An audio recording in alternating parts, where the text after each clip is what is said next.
आज हम आपको बताते हैं कि सैमसंग का कोई भी सेट है तो आपने उसे रूट करना है तो कैसे करेंगे।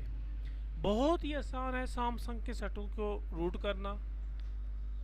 किसी भी वेरिएंट में हूँ, किसी भी बाइनरी वेरिएंट में हूँ, आपने सबसे पहले क्या करना है कि हम ई F T U S U से, ये देखें ई एफ टी एस यू और ये फाइल मैंने पहले से डाउनलोड कर ली है। आपने कैसे डाउनलोड करनी है देखें, यहाँ मैं लिखता हूँ E F T S U root और ये मेन उनकी वेबसाइट है E F T S U वाली। यहाँ मेरे पास ये काफ़ी सारे मॉडल की फाइल जो है आपको यहाँ नज़र आएंगी। आप मेरे पास सेट है A515F।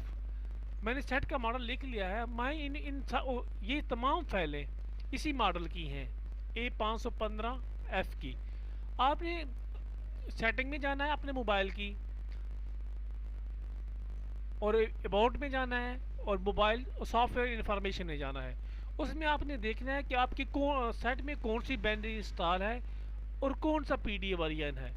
देखिए मेरे पास ये वाली फाइल इंस्टॉल है, यानी कि बाइनरी जो है मेरे पास U4 है और CTJ1 ये पीडीए यानी कि ये फाइल इंस्टॉल है। तो मैं यहाँ से इसकी इस यहाँ क्लिक करूँगा और इसको फाइल को डाउनलोड कर लूँगा।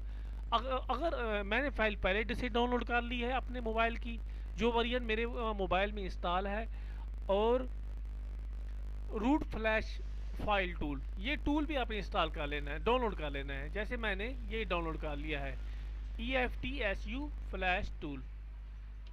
ये दोनों जब आपके पास ये टूल और आपकी मुमकिन फाइल जो जिस वेरिएंट की बाइनरी आपके सिस्टम मोबाइल में इंस्टॉल है वो डाउनलोड हो जाए, तो आपने क्या करना है कि इस टूल को ऐसे खोलना है। सिर्फ बहुत ही वेरी सिंपल है, आपने इस टूल खोलना है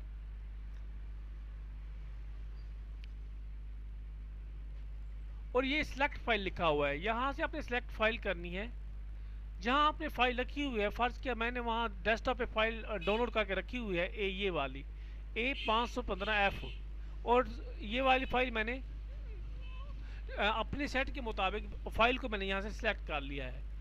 अब देखिए वो लिख रहा है कि आपने क्या करना है कि अपने मोबाइल की सेटिंग में जाना है और अबाउट फ़ोन में जाना है और 7 बार आपने बिल्ट इन नंबर को पंच करना है।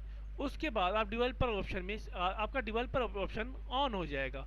डेवलपर ऑप्शन में आपने क्या करना है कि टर्न ऑन OEM को अनलॉक कर देना है और उसके अलावा USB डिबगिंग को भी आपने ऑन कर लेना है। और इसके बाद जैसे जैसे USB डिबगिंग को कर लें तो उसके बाद आपने सेट को वहीं से रिस्टार्ट करके या पावर ऑफ करके डाउनलोड मोड में लेके आना है। जब आप सेट को डाउनलोड मोड में लिए हैं तो उसके बाद आपने सिंपली केबल को लगा लेनी है और ड्राइवर पहले से इंस्टॉल है तो सेट खुद ब खुद ड्राइवर उठा लेगा। जब ड्राइवर उठा ले आपने सिंपली आपने फ्लैश पे क्लिक करना है और बस प्रोसेस, ये 3 से 5 सेकेंड का प्रोसेस होगा। इसके बाद आपका सेट रिस्टार्ट हो जाएगा। जैसे सेट रिस्टार्ट हो आपने रीसेट कर लेना है उसको। उसके बाद सेट डेस्कटॉप में चला जाएगा। ये आपका सेट रूट हो गया। ये दोस्तों कितना ही आसान था कि EFTSU से आप हर मोबाइल को इस तरह रूट कर सकते हैं। सैमसंग के मोबाइलों के एक ही फाइल से एक ही क्लिक पर।